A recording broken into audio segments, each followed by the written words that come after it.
Divine presence within, living in wholeness. Hi, hello, and welcome, Simon on the sofa. After hearing that beautiful chant from Ranchor just a moment ago, which you would have heard too, I feel very peaceful and just in a very beautiful space. So I wanted to invite you to this wonderful man, and introduce you, should I say, to this wonderful man, Ranchor Prime. So thank you very much. It's lovely to be here. yeah, thank you. Lovely to have you here and to be with all of you. Yeah, thank you for allowing me to come to your home to record this. So on the way here, I was very much like, I'm coming to see you again. I haven't seen you for probably over a year since we first met, and often for people that this might be the first talk you've heard, is that for the last sort of 2-3 years, you could say I've been following this journey of inquiry into truth and love, and along the way, it's very much taken me on a magnificent journey, one that I could never have scribed or planned or anything, and along the way it's been very challenging as well, because it's tried to pull me to other places, and really all I've wanted to bring to you, the viewers, is actually an exploration and inquiry into love and truth. And it brought me to Ranchor over a year ago, so I'm happy to bring Ranchor to you guys, because you'll hear some of the journey that the Ranchor's been on, and let's have a wonderful, transparent conversation, and I hope you really enjoy it. So you've watched some of the Simon on the sofas anyway, so you sort of know how I like to be.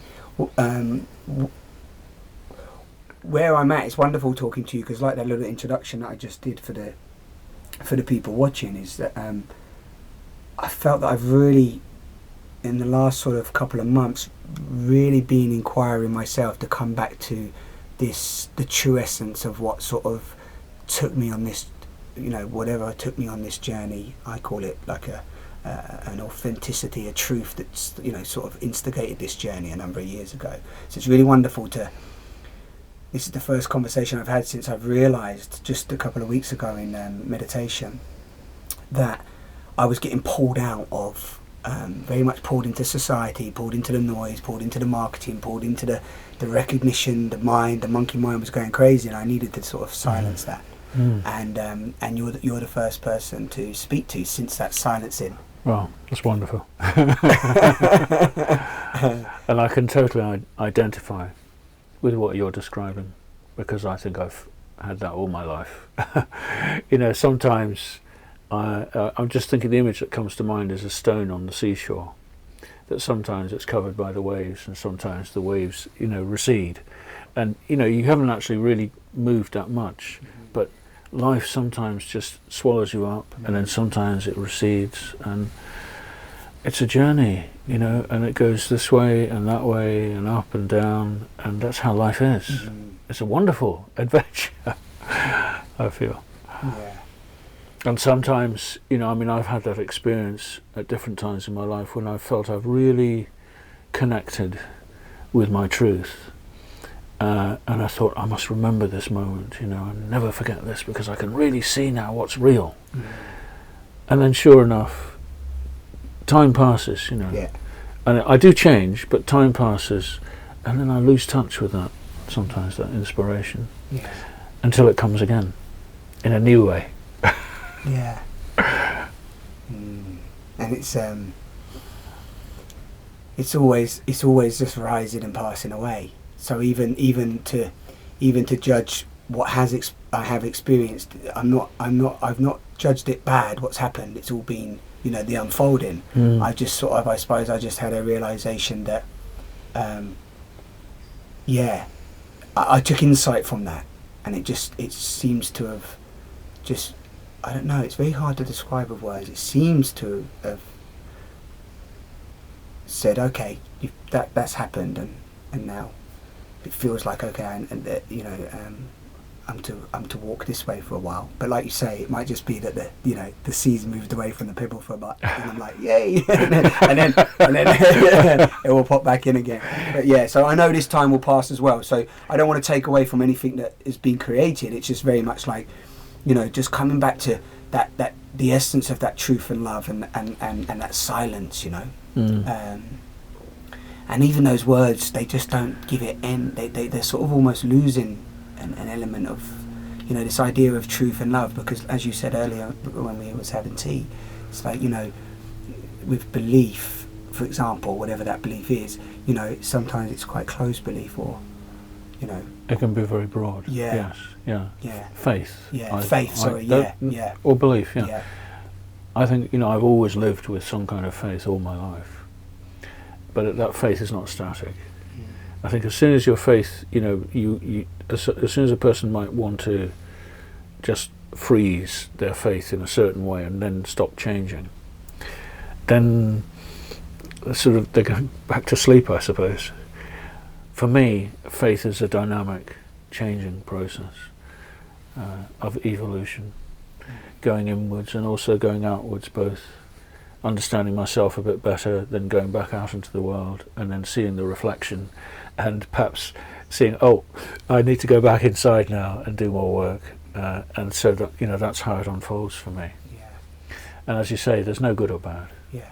That's a habit, and it's been a strong habit with me, I would say, in my life. But the judgment of good and bad. Yes, yeah, and at a certain point I became aware. Probably, fairly late on, I suppose, I became aware that judgment, which goes out, is also going in. Yeah. It's, both ways. And it's not, I realised it's not serving me. But then having understood that, that's a great thing, just to understand that, so that I can start to observe, how I'm relating to the world. But to change that, it may not be so easy. Because we've all got a particular nature. Yeah. And sometimes, I'm a writer, and so part of my work is to look at the world and sort of to analyse it somewhat. Working as I have done a lot also with ecology and environmental issues and so on. You look at the world and you think, that doesn't have to be like that, it could be like this and so on. And so you have that analytical nature, Yeah. but that can also make you seem to be judgmental. Yeah, totally.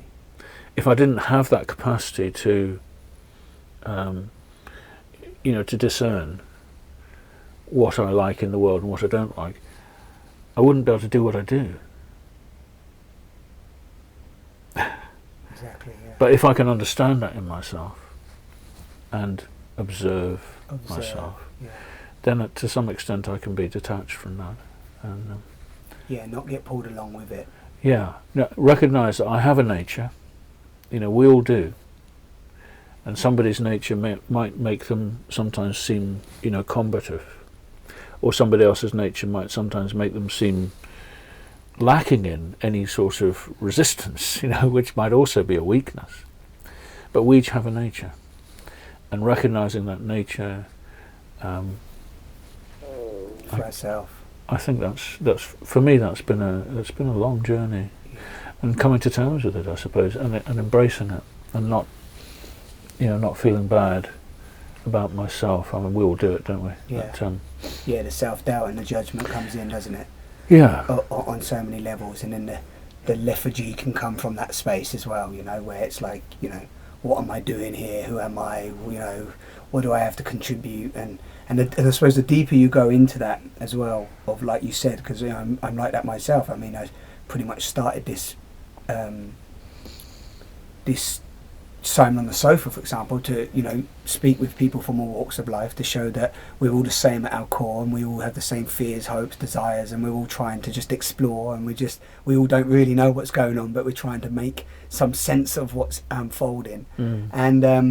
And really to show that when you communicate your truth from a place of vulnerability and just honesty and whatever you're thinking and feeling, how liberating that can be, just to show up with two people that who do have a belief, but can we show up beyond all of our beliefs, ideas, concepts and theories, and just, show up? And then within that, at the back of my mind, it's like, because if people don't speak their truth, then we're going to continue to create all the pain and suffering that's unfolded. But then also there's that moves into judgment. It's like, well, that's pain and suffering, and this isn't, and my way works, and that doesn't. Do you see what I mean? So it's a real, it's a dance, isn't it? It's like a tightrope. So being honest is a really, really important thing, isn't it? Really important to even say that, to say, I feel I'm in judgment there, and don't judge me for it, but I'm trying to move beyond it. The tightrope of judgment. Yeah. That's one of the big lessons in life, I think, is to feel it's okay to be honest, with myself, first of all, to acknowledge, what I might see as my weaknesses. Okay, supposing I start from a point of seeing them as weaknesses, and I accept them. And as soon as I accept them, there comes a point where I start to realize they're not weaknesses, it's just, that's the way I am. It's the way I'm made.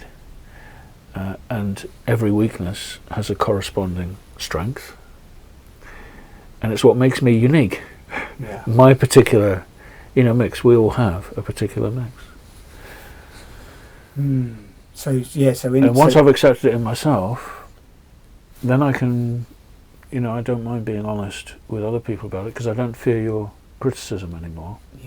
Because I've already dealt with that sort of thing. I'm saying, if I'd got to that point. As far as I have gone on that journey, to that extent, I don't really fear what you or anyone else, might see in me or think of me, because I've already kind of done quite a lot of that work. And if I'm doing that work and someone comes along and points out a weakness that I hadn't spotted, thank you. Because you're showing me what I want to learn. I want to learn how to, a weakness, I suppose, it would be a part of myself that hasn't really become yet expressed. A part of myself that is undeveloped. So by having, being shown that, I can open up more. That's how I would like my life to be.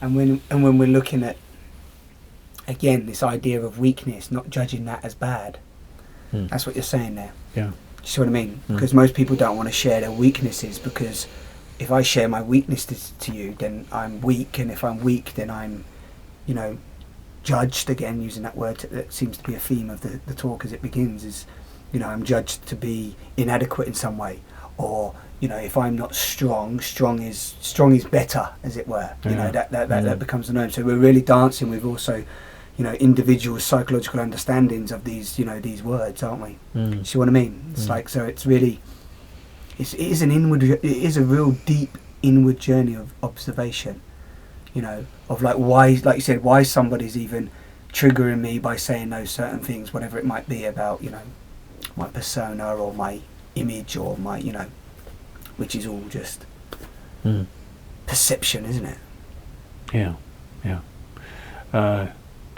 The people are holding up a mirror to me, as I'm also holding up a mirror to them, and what we see in each other is really ourselves expressed through the people we're with. That's why relationships are such powerful things, because they show me myself, in the other person's eyes, in the other person's presence. I find out more about myself. And of course there's much more. That's just the beginning. Of course. That's just the beginning of the journey of self-discovery. But sometimes it can be, triggered, I think probably in most cases, actually. Important discoveries on that journey of self-discovery are triggered in the company of another person. And that person could be, your friend, or they could also be your enemy. But one way or another, they help me to move. And of course, I think the most special relationships are the ones that inspire me. And I've had lots of those, so I'm very grateful for that. Yeah, and do we, this whole thing around the craving and the cravings and the aversions is something that I've been looking at deep within myself recently. I'm really noticing how, like you said, so even the idea that something inspires me or is good for me or I like, it's like the subtleties that arise from that, meaning that you want more of that to some level as well sometimes. See what I mean? And that actually, it's a bit like when I'm looking outside and it's a beautiful day and there's been a real nice release through the rain. But most people look out and instantly they see the rain as something that's just not enjoyable and not beautiful and not love and not vast and not uniquely, divine in every aspect, the way that it drops, the way that it freshens, the way that it invigorates. So most people look out, it's gloomy today, it's wet. Do they? Yeah, some people I say most, but that's a sort of generalisation. But the way that we perceive the outer world is also just constantly on that sort of reactive mode. And I suppose I've noticed within myself as I've looked a lot, just observed a lot more, like the word you used, I've just realised that how much I'm reacting constantly, just reacting, and as opposed to just observing, like you said, and then acting from observation. Does that make sense? As opposed to reacting from sensation. Well, I mean, it's what we do in this world. Yeah. We are creatures equipped with senses and minds, and we do react all the time, and that's one of the ways we learn, isn't it? I mean, I'm speaking about myself. I mean, I'm a very visual person, actually, so I'm always drawn to visual beauty. I'm an artist as well as a writer, and so I'm just drawn to obviously I'm drawn to beauty in all its forms. Beautiful women is one of them. I'm also drawn to beautiful buildings. I'm drawn to beautiful nature, and I suppose there's an appetite. We all have an appetite. I have an appetite for engaging with the world, and by following that, of course, I learn. That's what happens. I engage with the world. Sometimes it gives me pleasure, sometimes it bites me. And that experience, all the time, I can be open to learning. From whatever experience you're... Yeah, and I think, what I want to say is that I think there's an intuition that I feel drawn to a particular situation. And that situation, may appear to be healthy or not healthy, but I feel drawn to it. Something is pulling me there because I have a lesson to learn there. Yeah. And sometimes, maybe, I mean, speaking in very broad terms, I may be drawn to the path of excess, or sometimes I may be drawn to the path of renunciation. In this world we tend to swing from one, to the other. According to, and I believe this is actually coming from quite a deep level, my deeper self is entering a particular situation to learn a lesson, and also entering a relationship with a particular person because we have things to teach each other. Yeah. And bigger situations, work situations, travel situations, places to live. So you just don't, you're in an unfolding, aren't you? I had an experience recently with just somebody coming to do some work, and then I always realise now that often the thing that you come together with somebody for initially isn't actually what you've come not what you thought you were there for. Absolutely. That's what's unfolding more and more for me. So even now when I meet people, I'm like, I show up quite neutral. It's like, wonder what this has come to offer me or show me or bring me, or and I always see every experience, like you said, just as an opportunity to learn and grow.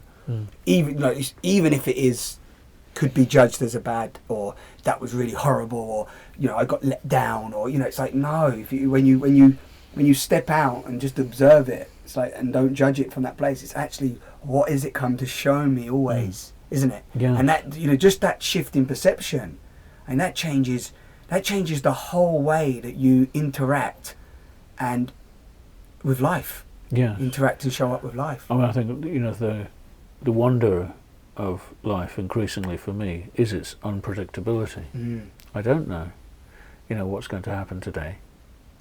Who I'm going to meet or what experience I'm going to have, with that person.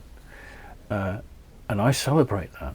Yeah. I remember years ago, a colleague who was a very talented man, and I said to him, "So what's your plans?"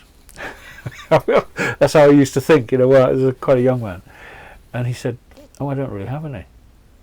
I thought, "How can you not?" He said, "I just live in the moment." And I thought, wow, that's awesome. Is that possible? Can you do that? Yeah. But I can relate to that now. Yeah. I don't really, it might also be a function of age, but I don't really have any great plans. Yeah. Because I just want to keep myself open to what will come. Yeah. And sometimes, what comes is way beyond anything I could have expected or imagined. Exactly. So the plan can sometimes keep it too, almost single focused. Yeah. It can take you away from opportunities that can arise. Yes. And I mean, I do puzzle, that the world we live in is largely structured by people with plans. But I don't really fit into that. So that's interesting for me. So what am I doing here, actually? Yeah. Because I don't really think like that. So I suppose, those of us who don't think like that, we're here to remind those that do, that you don't have to. That's your role.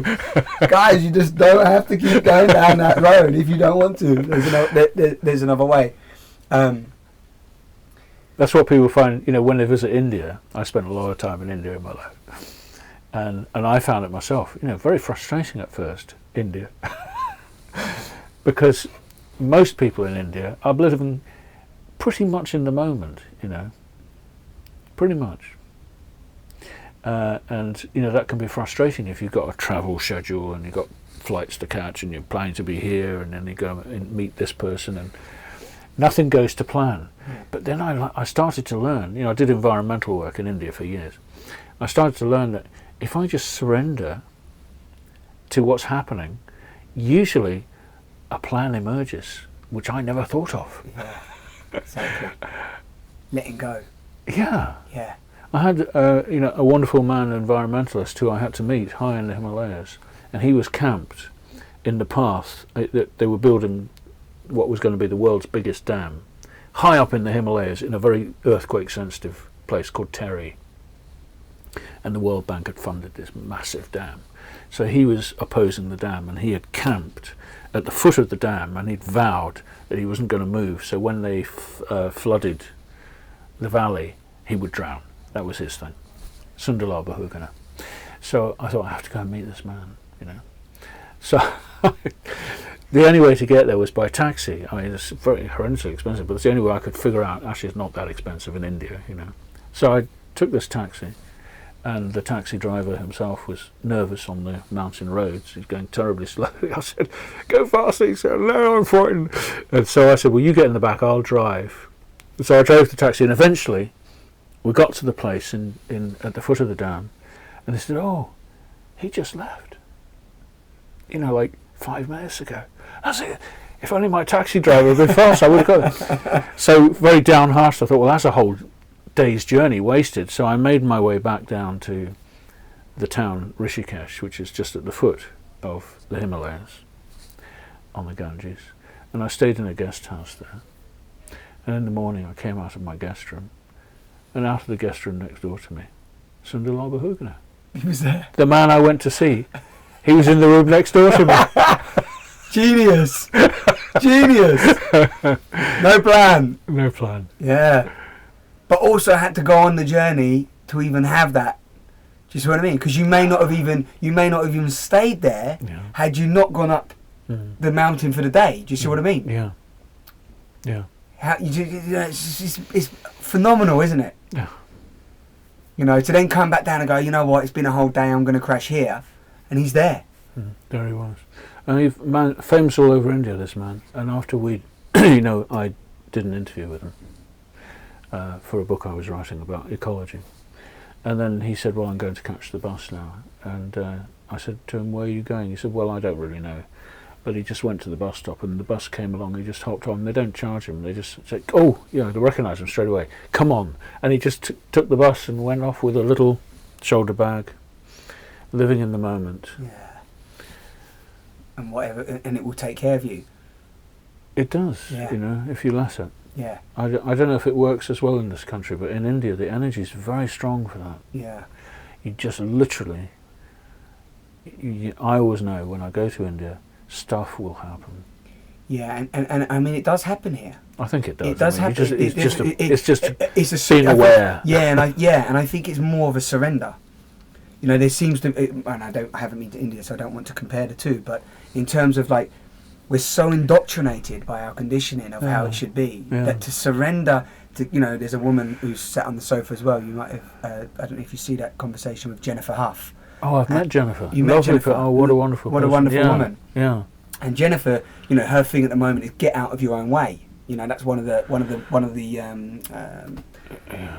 workshops, or whatever you want to call it, that she brings to the world. And it's like, get out of your own way. And when you get out of your own way, this unfolding occurs that like you just said, that you haven't planned and you're not really in control of, yet it is there for you to embark on. And what happens, of course, is as I try to control my life, and I'm not that good a controller of my life anyway. I'm not that highly organised. I forget things very easily. But if I do, then after a while, I get more and more anxious and stressed. Yeah, rigid. Yeah, you see, I mean, I started about, I think 4 years ago, I started a publishing company, which was a kind of an odd thing to do at that point in my life. I was thinking more of retirement for a while. And then suddenly I'm going to start a publishing company. Just out of the blue. Yeah. So I was trying to, organise finances and publications, marketing and publicity and all these things.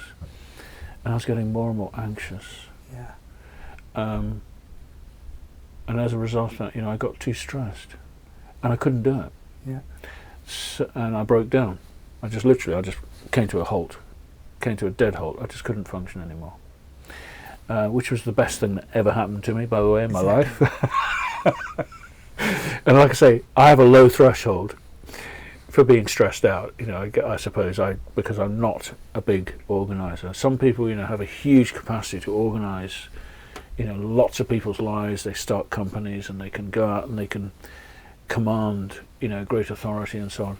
But the stress that comes with that, and the pressure all the time, is building up and building up and building up, and sooner or later, I guess for most people, they reach a certain point where they realise, I can't go on like this.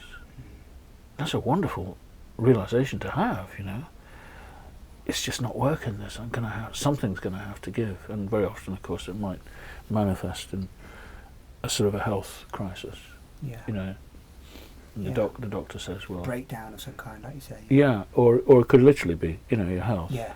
And the doctor says, well, I'm sorry, Mr. Brown, you're going to have to slow down. Slow down or die, or leave this body. Exactly. Yeah. Yeah. Yeah, because it's too much. So yeah. But your journey's also taken you on, you could say, I know you spent a lot of time in India, but with what you now teach as well, and the Bhagavad Gita, and have done or been walking the path. Could I say the path of the Bhagavad Gita for how many years? Well, all my life, really. Since I was 20. Since you were 20, yeah. That's when I learned about the Gita. So 10 years then, basically. Yeah, that's right. just to pass 10. Longer than I care to remember. Yeah, exactly. So you would, from the little that I know about the Bhagavad Gita, it's a path of truth, a path of love, a path of peace, real peace, liberation, as it were, to some extent. Mm. Some of the text that I've read is very much pointing to the mysterious, the mystical, and the unnameable to some extent. Yeah. From what how I perceive it. That's in there, yeah. Yeah. So that's also would is probably attributed to you being a little bit more, not so, rigid, stressed, planning big things and so on, would it? Or what has that path been like? Yeah. Well, the thing is, with of course the Gita and the whole path through that I was drawn to when I was 20. I was an art student, by the way. Then I'd studied architecture, and I decided that was not for me. It was a bit too, being in control. I wanted to really express myself and be an artist. So I became an art student. I was at Chelsea Art College, and then I discovered the Bhagavad Gita and Krishna, and I just thought, that's for me. The thing about the Gita is it's actually quite paradoxical, because the central figure in the Gita is a warrior, and he enters a crisis at the start of the Gita, and the crisis is triggered by he realizes he is being required to fight against the people he loves. He sees on the army on the other side, he sees his cousins, his friends, his teachers, all the people he cares about in his life, and they're on his side as well. It's a sort of family feud on a massive scale, and this triggers a crisis. And he's done it many times before. He's fought, all his life. He's been trained as a warrior. His name is Arjuna. And he was the greatest warrior in that ancient, history of Mahabharata. It's called the history of India. But now he has a crisis. He's no longer willing to enter that struggle, and that's where the Gita begins. And at that point, he's broken. He falls to the ground. He drops his weapons. He's shaking with fear, and he begins to cry. And that's when his friend Krishna, who just happens to be driving his chariot, comes forward to teach him. And that's the whole of the Gita, is really the teaching that Krishna gives to Arjuna. And it's triggered by that moment of crisis. He's presented with something he's being expected to do, which his nature or something in him is rebelling against. So he's in conflict, essentially. The real conflict in this world is not out there, it's in here. So he's in that moment of conflict, and he's paralyzed by it. I don't know what to do. All my life I have done the right thing. I've always done what was required of me. But at this moment, I don't know. And he becomes bewildered. So that's a very powerful moment. And of course, the paradox of the Gita, you say it's a teaching of peace, and that's true. How to find that peace inside yourself. But the paradox of the Gita is that the conclusion of the Gita is, he says, yes, I will fight. I will fight. And he fights the battle? Or he fights the battle. And kills the people he loved? Mm-hmm. It's the Gita is not a straightforward, simple teaching. The first thing that is taught in the Gita is, you think that you are going to be killing these soldiers, or that they might kill you.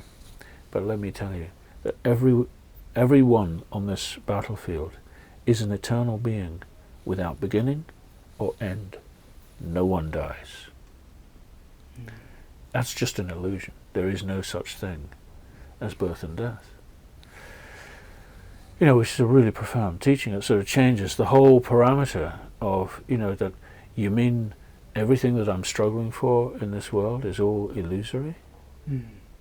Yes, actually. It is.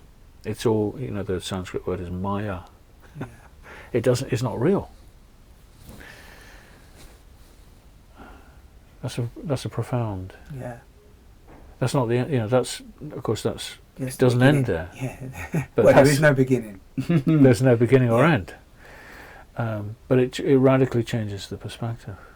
So does it change the perspective from the context that it's okay to have those battles, or those battles are futile, even if you want to go and kill your loved ones? Well, the classic I suppose, teaching at which is always associated with the Gita, is yes, fight, but don't be attached to victory, and don't mind defeat. Loss or gain, happiness or distress. These come and go. Just do whatever you're called upon to do. Now, in the case of Arjuna, his nature is to be, a warrior. As I said earlier, some people have that nature, and I know people like that.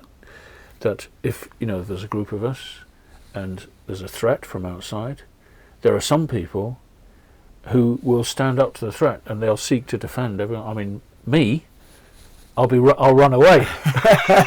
You got the fight or flight. You're off. I'm not really a fighter like that. But some people, they have that, and usually, I know people like this. I'm thinking of one person in particular. He has that presence. All he has to do is approach the threat and say no, and they recognise he's got strength, and they stop. I can't do that. If I try to stop, a fight, I'll probably just get hurt. But he has that capacity, and that's the true spirit of a warrior.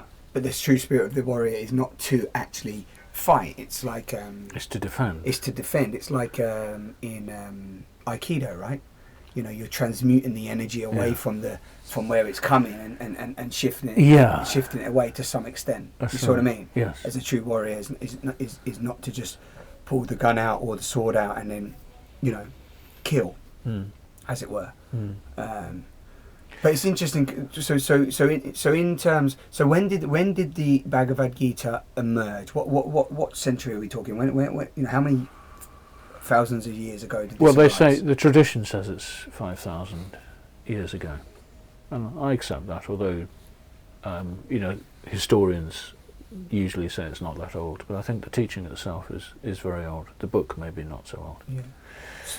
So you have 5,000 years ago, and we have a number of rich teachings, philosophies, ideas, theories, however you want to label them, coming through from the mystics, definitely from Indian mysticism and stories and so on, and we have so many myths, and I was realizing more and more that these myths that we think are myths are actually more truer than we sometimes think, in terms of the way that they're brought into the modern world nowadays. It's like, it's a myth, but actually it's there. But if we go further back than that 5,000 years and so on, what I'm realizing more and more is that it's all valid and it's all there, but it's only if it's valid and relevant for the individual. Do you see what I mean? Because if you go back, so for example, there's beautiful teachings come through there, like even this idea of the world being illusionary, which is definitely becoming more and more of a teaching, as it were, or more and more of a perception for more people now, isn't it? Even from a modern perspective, like the Matrix and and all this other stuff around this idea of the illusion. But that's also very hard to grasp for people, because people just think this is real. Yeah. Do you see what I mean? Yeah. So do you want to what that how does that illusion show up for you? The other aspect of the Gita is that yes, the world is illusion, but the Gita doesn't say, therefore ignore it, because that's that's the option. The warrior is saying, I don't want to be in this fight. I want to leave and go to the forest, which is like metaphorical language for just retreating from the world. And some people are called to do that, and I think that's for some people that is the right thing. I mean, to some extent, I suppose I'm a bit like that because I'm a writer, and most of my books I write in solitude. But that's what the Gita. And the Gita is not alone. All the great spiritual teachings tell us that, in a sense, really the greatest, the highest spiritual practice is to recognize that this world is not really as it appears. I won't say it's not real, but it's not as it appears. Yeah. To recognize that I am actually an eternal being. I'm not this physical flesh and blood. This is a dress. And yet, knowing that, still to act with understanding, with presence, with knowledge, and especially, with love. To act in this world, because that's why we're here, isn't it? We're not here to run away from it. We have chosen to come here in order to, partly you could say, in order to learn, but also maybe to teach one another. We are all serving many purposes in our lives, because my nature, your nature, as an eternal being, is so much more than we could possibly conceive. So we can do we can achieve many things just by being in this world. So I think all the great spiritual teachings, Aldous Huxley called this the perennial wisdom. Aldous Huxley. Yeah, he called it the perennial wisdom. Perennial meaning it keeps coming back. Like a flower that comes back into bloom every spring. It never goes away. It never dies. So the perennial wisdom, it keeps resurfacing, and as you say, in particular times, it people suddenly want it again. It's appropriate, and then sometimes they forget it, but it comes back and it comes back and it comes back. And what that perennial wisdom is saying is, yes, you are an eternal spiritual being, and it might even go a step further and say, you're an eternal child of God. And you are here for a reason, to discover yourself and to be engaged in this world. So that really was what attracted me, I guess, to the Gita. It was asking me to engage. It was asking me to engage. Yeah. So and that's what a lot of the teachings do. They ask you to move beyond the limited perception of reality that so many of us seemingly have come into. So do you feel that because I often ponder, and the mind gets caught up in trying to analyze and justify, like we said at the beginning of the conversation. It's like the mind's trying to work everything out, but that we chose, that there is a we choosing of that, because like even when we say spiritual teaching, and the words are so subtle but so powerful with how because they do become a belief, or this works for me to help me engage or function in the life. And a lot of people are looking for safety in these teachings as well, like an identity in them, like, okay, yeah, I've worked out that, okay, the world is no beginning, no end, so okay, or I'm going to be an infinite being that goes on because I've had past lives, and that karmically I'm just continuing. And to some extent, unless there's a direct knowing of that, to some extent on this, plane, as it were, in the multi-dimensions that we are, that are being unfolded to us more and more, there can sometimes be a real rigidity in that. There can also be like a real, okay, that's another belief, and that belief is just a belief for some people, which is neither is okay and not okay. Does that make sense? Yeah. So that comes up for me sometimes. Like, okay, so we're infinite beings unfolding. So that should allow a sort of an essence for people to go, great. Now, who am I being, and who am I showing up, and how am I engaging? I know it can change it can change your choices, your path dramatically, but also it could become just an intellectual thought. It can do, yeah. When I come into this world, all of us, when we enter this world, part of the deal is I forget everything. So I sort of,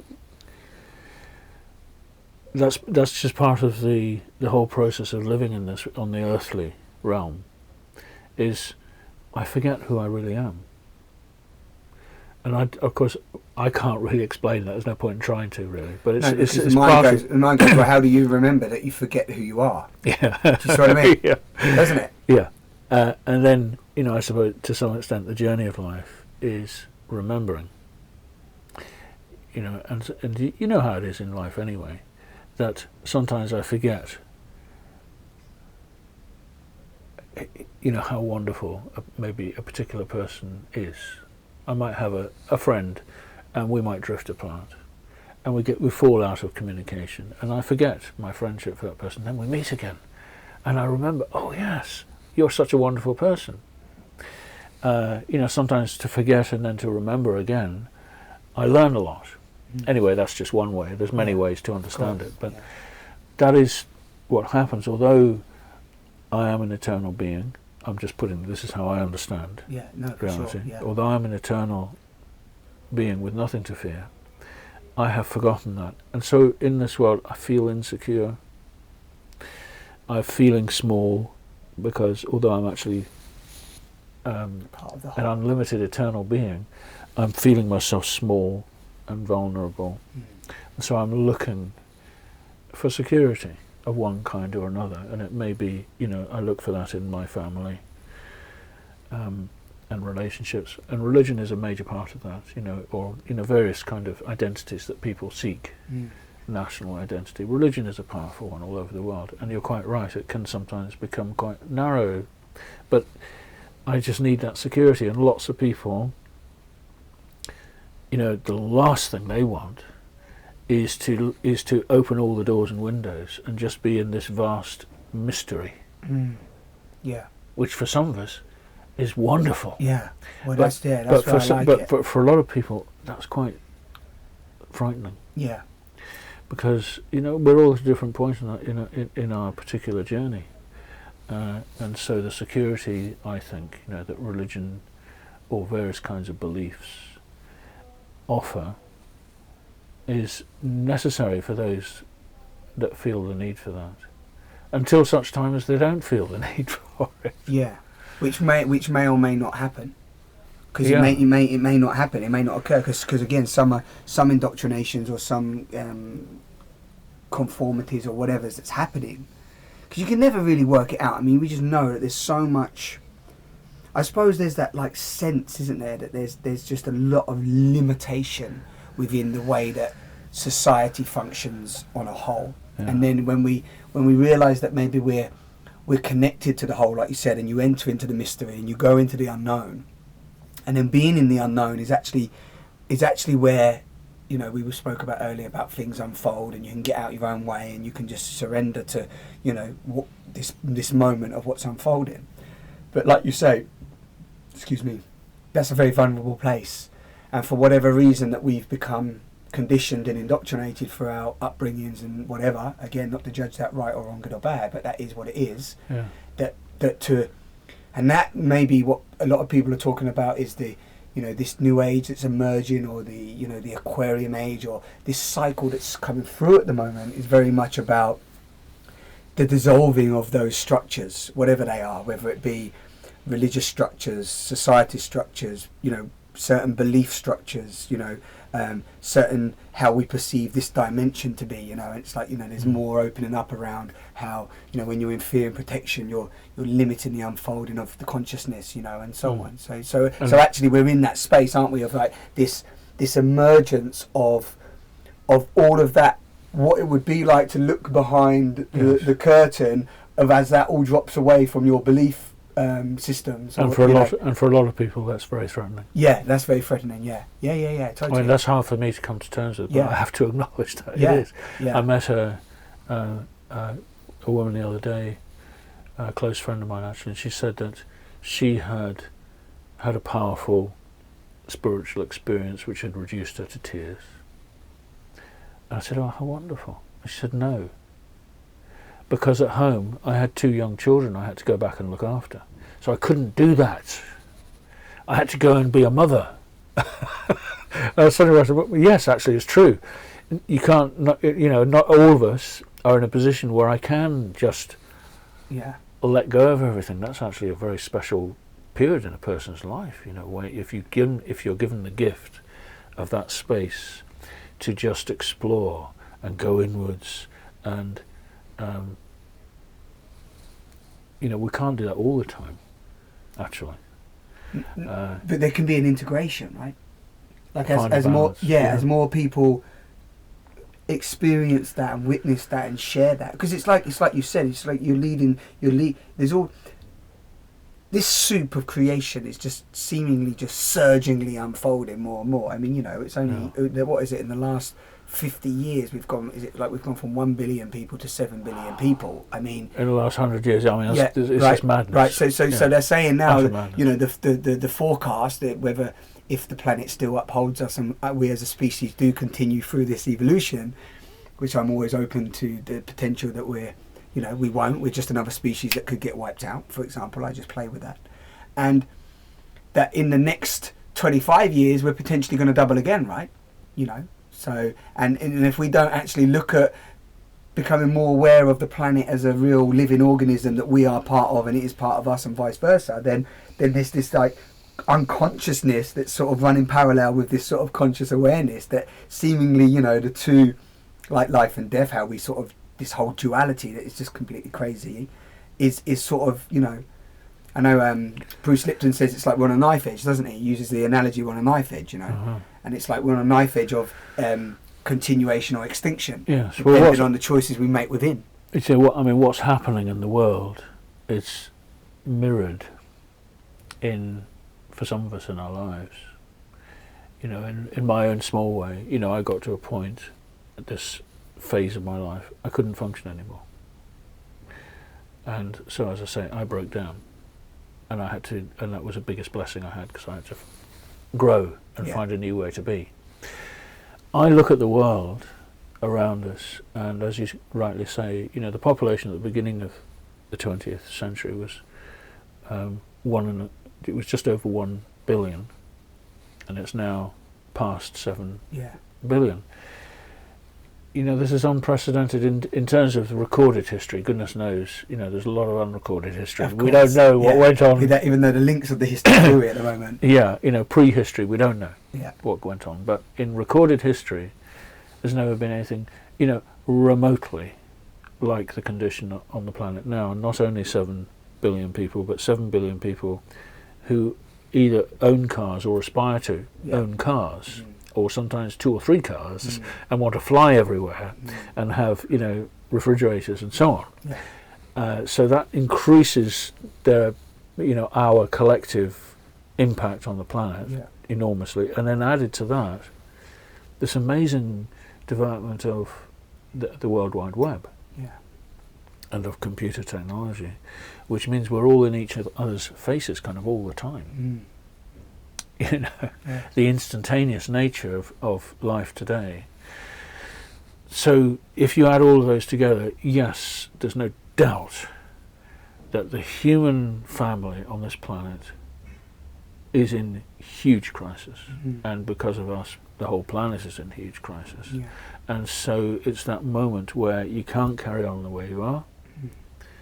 Change has to come. Now, I think, it seems to me that, you know, there are some among this human family who have already gone through some sort of changes, and you could say are waking up or have woken up. And so those who are waking up, you know, we have some sort of a role to play. In terms of the awareness around that. But again, it's like if we go back to the eternal beings and that it's all illusion, you know, you're going to play with the idea that's just unfolding, and you know, it's going to unfold the way it's going to unfold. me and you leave this body today or tomorrow, whatever. We're gone, adios amigos. You know, it is what it is. There's a bigger picture out there. Yeah, because everyone's talking about love at the moment, and love, you know, and the energy of love, and that's awesome. And it's like, but like you said, if the misery and the outer, the micro macro, and the as within as without, then it's actually the deep misery and dysfunction that's going on within each individual that is manifesting into, you know, the sheer destruction of the rainforest and the palm oil use and the plains and the need for all this consumption and so on. I mean, that is coming from a very, what I would call an unconscious and an ignorant space, based on when you have the awareness of the magnificence of the planet. And I quote Polly Higgins earlier with eradicating ecocide. You know, it's like the the sheer struggle to try to create awareness around ecocide is like that's how you can tell if it's like there's a thick, gross numbness that has to be penetrated in order to even create awareness. Yeah, there's a lot of fear. Yeah. And the people, powerful, wealthy people, they're as fearful as the little people. Yeah, yeah. They're all, fear everywhere. This is an amazing time we're living in. Yeah. I mean, a cosmic transformation is taking place. How, goodness knows, I don't know how. The human race is going to even survive the 21st century. I really don't. And probably, I mean, you saying about population, I can't see how it will ever. It can't continue at the present level, let alone double. It just won't happen. Something else will happen, and something will have to emerge to counter that, because it always does, doesn't it? Something will emerge. Not to say that there won't be loss and so on, but if we take away the identity, what just comes to me as you were saying that, it's like if we take away the identity of the person and the identity of the human being what we think it is, like you said, a small, insignificant speck, a separate self, and just lose even the words that define us as Ranchor, Simon, human being, body, then actually the possibility of what's emerging as that all dissolves is, I can't even put a word on it anyway. Do you see what I mean? Of what we're moving, what we could be potentially moving into. All I can know, the point where I've got to in my own life is, I spent many decades working on trying to bring about environmental change. Yeah. Internationally and so on, and met so many amazing people. I'm really looking forward to meeting Polly, who you mentioned. I just came to the conclusion that for myself, all I can really do is, instead of trying to fix everyone else's problems and fix the planet's problem, if I can just become myself more completely, become more present, and somehow, be able to find more love, really, give more love, be love. Be love. That's the best thing I could possibly do. I couldn't do better than that. Yes, that's really all I have to say. I think that's what we're being called upon on the planet to do. And if we do that, it's a bit like, spiritual healing. If I have an ailment, if I can find within myself wholeness, my ailment will be cured.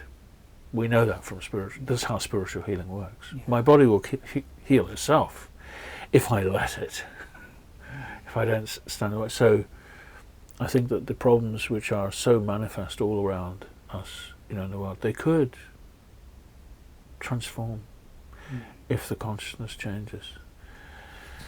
And I can't change the consciousness of the world, but I can change mine. Yeah. That is all that's in my power. But that is vast power. If we don't look outside of ourselves to think that we need to be powerful out there. Yeah, I'm not sure actually, Simon, if it's even in my power. Yeah.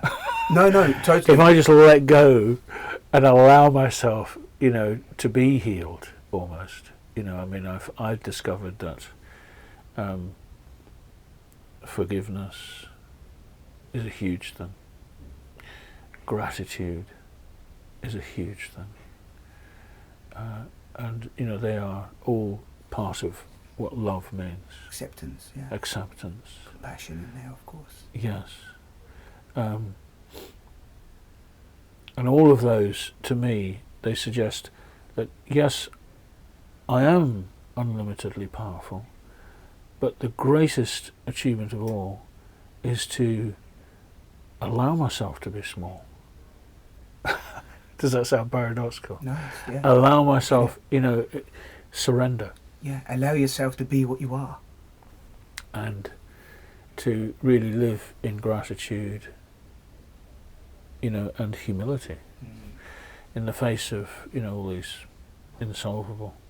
But can you see? Problems. Can you see what I mean when I use the word power? But can you see how what discipline and what commitment and what devotion and what dedication is needed to do that, to go within, to be that love?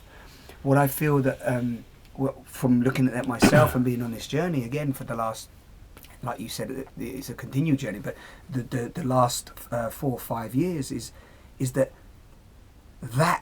commitment to being love, to eradicating that misery, and eradicating is probably not even the right word, but just to observe that misery within myself and to heal myself through that, through the way that I judge others and the way that I show up, and just be that love.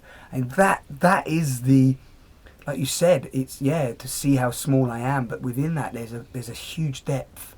For me there's such a huge depth, and that depth is actually, like you said, that is your ailment, that is your giving, that is your saying to the earth or anybody else that's out there that's experiencing exterior severe pain and suffering. It's like, this is what I can do, and I will do that. And that that in itself requires a commitment, a dedication, and an awareness to do that. That's how I'm perceiving it. It's not like, people might feel that just love because they've read a couple of books and they do a couple of nice things, but this is an embodiment, and that's a journey within itself. Yeah. It's really. You said it.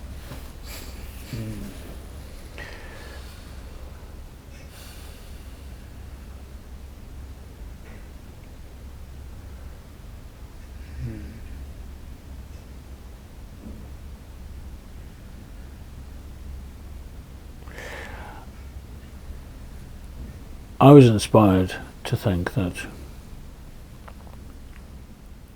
we are being called, we meaning humanity, to go to a deeper level and to experience the world on much more, in a much richer way. I feel that at the moment the society somehow has become fixated on the external and has lost sight of the subtler realms of experience and of life. And so somehow I got given this inspiration, to write a book about the elements of nature. And most people are familiar with the 4 elements of earth, water, fire and air. Of course. And there is a 5th element that some people know about, which is called ether. Ether. In Sanskrit it's called Akash. And it's Akash, one translation of that is space. It's the space within which we exist. And that's an element called ether, through which our thoughts pass, and through which communication travels, and so on. And then beyond that, there are 3 more elements. This is in the ancient sort of Sanskrit tradition, which is mind, which is called manas, and there is wisdom, which is called buddhi, and then there is ego, which is called ahamkara in Sanskrit, which means I do. It's that energy of I act, in this world. And beyond all of those is the pure self. So it's a mystery. There are these different coverings. There's the covering of the earth, water, fire and air, which is this physical body. Then there's the more subtle covering of the ether. And then there's the more subtle, the mind, wisdom and ego. So I was just inspired, to explore those 8 elements. And when I was given this task, it came to me in meditation. I said, well, I don't really know about this. I'm a writer, okay? So the message was, write a book about it. I said, well, I don't really know enough to write a book, I don't think. And I was told, don't worry, just start, and the words will be given to you. So that happened sort of 3 years ago, and for the first 2 years, I couldn't do it. I told quite a few people about it, and I thought about it, and then finally, last year, and beginning of the summer last year, I booked time away and went to stay with a friend, and I sat alone, every morning in meditation, and I started writing, and words just started coming, and I didn't really know what the next day was going to bring, and gradually, a book sort of manifested about the 8 elements of nature and what lies beyond. Anyway, it filled me with inspiration, so I just wanted to share that. Love that. Is this book ready? Is it done? Yeah, just about. Yeah? Just about, yeah. So it's about to come out. Can I read it? Well, hopefully. It'll come out at the end of the year, I think. Okay. So that's what you're working on at the moment still. So we're talking the last 3 years then? This is what you've been working on the last 3 years? Well, 2 years of the talk and then the 2 last year. years, I was just... Yeah, it was just what's going on. I had other things I was doing, but I was thinking, how am I going to write this book? How am I going to write this book? I don't know. And then finally I just let go, I suppose you could say. Yeah, you got out of the way. And something stopped came. Planning, got out of the way, like you said, and something emerged. Yeah. I love that. But in the course of writing that book, I thought of a lot of the things we've been talking about, because for me, it's a great blessing to be able to write books, because in the process of writing a book, things are revealed to me. I explore a subject and I go deeply into it, and I get a certain depth of understanding of that subject. You have to write a book. So it's a wonderful privilege for me. So in the course of writing this book, I thought a lot about the predicament that I'm in personally, and that we're all in at this time on planet Earth.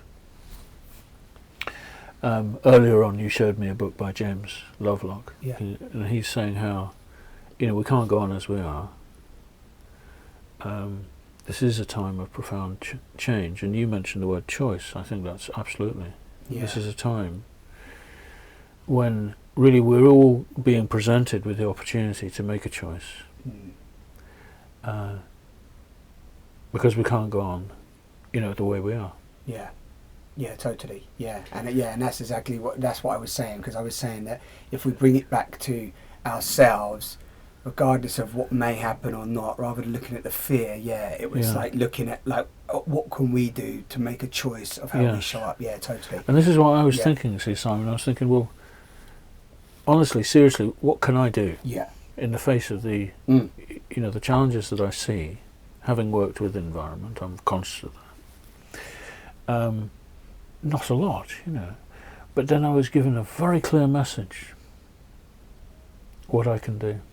Yeah. And that message was that find those people who are awake, or those people who are waking up. Yeah. Or ready to be open to that information. Yes. Yeah. Because not everyone is, and that's not a bad thing. It's just a reality. Yeah, like you said earlier, different people are in different personas and so on. Yeah, and there's a bigger picture here. Yeah, totally. But find those people and encourage them, make friends with them, help them, join them, be helped by them. Yeah.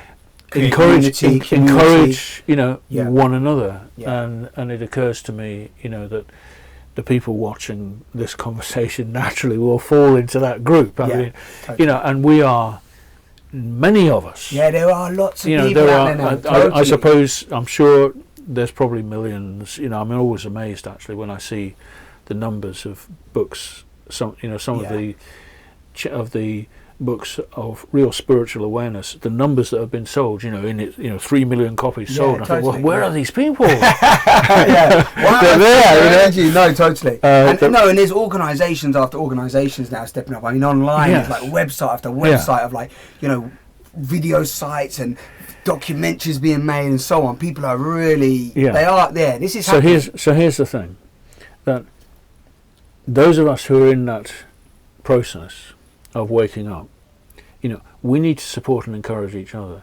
because we have a role now in, whatever transformation is going to come on this planet. It's going to come through people whose eyes are being and ears are being opened. Yeah. And so we have to support and we can support and encourage one another. There's nothing greater that we could do with our lives, and then that in turn can, that's our gift to the world. Yeah.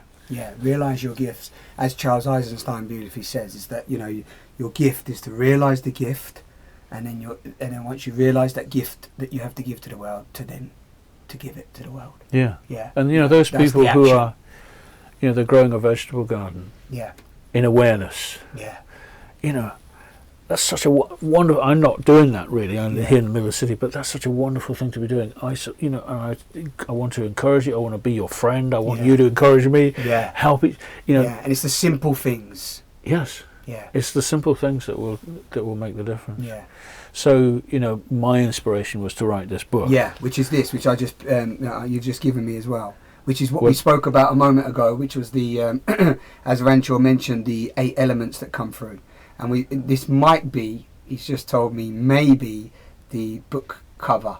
So I'm just showing you guys. I know you can see that there, but the 8 elements with the wind, wisdom, ego, earth, water, fire, air, and ether. Yeah, and mind. And mind. Not wind, mind. Oh yeah, did I say wind?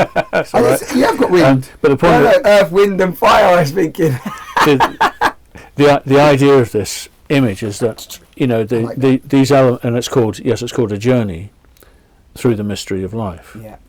That these 8 elements are shown about a picture of the earth, because obviously they exist outside us, and also a picture of a human that's meant to be an androgynous human figure, either male or female. Did you draw this yourself? Yeah. Yeah? Yes, I did. Within each of us, we contain all 8 elements, and they are within the world around us. And all 8 elements are to be honoured and loved and cherished and entered into, because I am in all of those. They are in all of me. Yeah. And that's all. It's really simple, actually. Yeah. It's really simple. Well, Honour the earth, honour the water, honour fire, honour air, honour your mind, honour wisdom, honour and even honour ego. Yeah, totally. Ego is not a bad thing. Without ego, I wouldn't be able to do anything. Yeah. And don't even say even. It's like, honour ego, because we've been so trying to disconnect ourselves from it. It's like, bring it in, love it. It's craving love. Honour it, Yeah. I love that. Yeah. Yeah, honour the whole experience. Honour the whole experience. And that will just shift, won't it? That will be the ripple, the pebble in the pond, that will be the ripple. Which, like you said, is occurring. Yeah. It's happening, isn't it? And that's this is one of your contributions to that. It's my small contribution. Yeah. If I could just be a little part of this amazing, adventure that we're all on at this time on planet Earth. And I believe, you see, for me, I don't think in terms of just planet Earth. There are beings. Yeah, multiple leveled beings. Yeah. And they're watching this planet because something extraordinary is going on here now on planet Earth.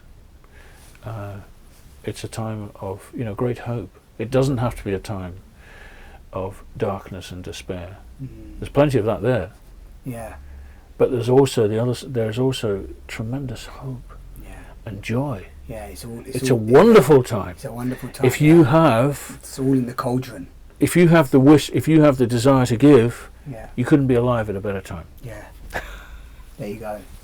There you go. It's going dark here. I noticed the candle lights are on, and it's got a bit darker outside, and we're using this wonderful natural light. So, I think that's a beautiful place to close this wonderful talk.